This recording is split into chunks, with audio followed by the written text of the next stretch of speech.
km už Longyearbyeno, kur yra haskių šunų stovykla, iš kur ir prasidės mūsų kelionė aplink vietovės šunų kinkinių.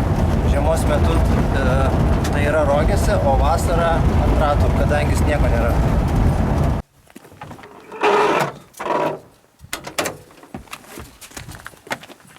Okay.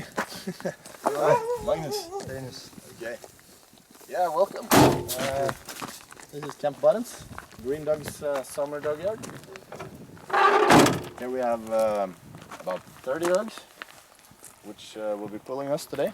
So how many dogs are you going to? We're gonna have 6 on the cart in the back and 8 on the cart that I'm on. Okay.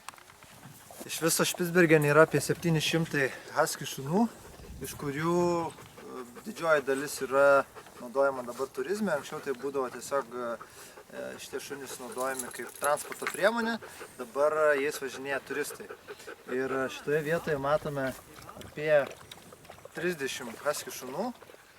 Yra dar kelios stovyklos, kuriuose yra virš 100 haskių ir tokiuose nameliuose panašiuose į bičių, avilius gyvena haskiai. Kiekvienas turi vardą, Maud, Viking, Bovi, Nuna ir praktiškai kiekvieną dieną jie turi galimybę pasilakstyti ir visi yra labai draugiški bet kam ir kai pamato žmonės, jie žino, kad tuoj gaus progą pasibėgioti ir jie būtent tokia jų yra prigimtis natūra, kad jie turi išsilakstyti, pabėgioti, dėl to jokių problemų nesidaro.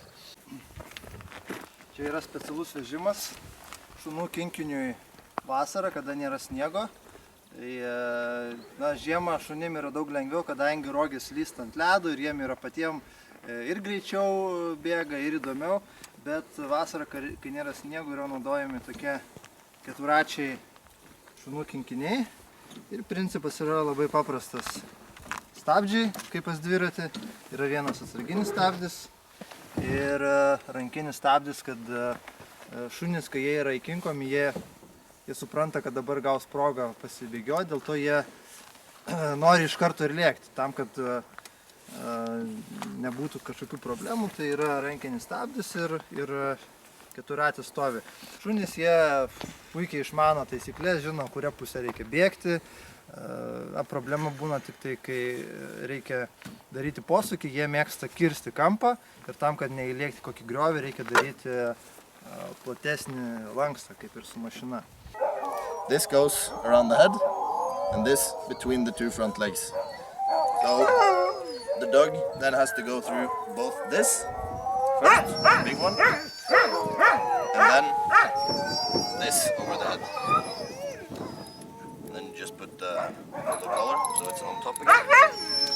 And to get this between the two legs, you have to pull this through the two loops on the sides there. So it looks like this, and then it's on.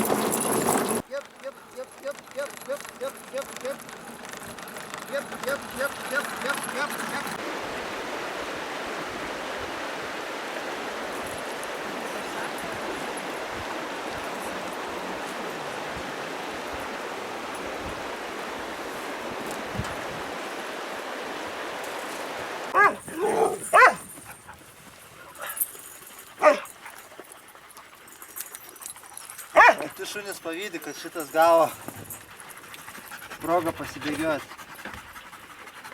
Bovis ką tik gavo progą pasilakstyti, todėl yra ir pavargęs, ir kartu laimingas. Dabar jam visi gali pavydėti, kadangi ne visi šuniukai tą pačią dieną gali pasilakstyti. Ir jie iš tikrųjų pavargsta ne fiziškai nuo pasilakstymų, bet psichologiškai, nes jiem tas pats kelias, kai kartojasi, jiem darosi nebeįdomu.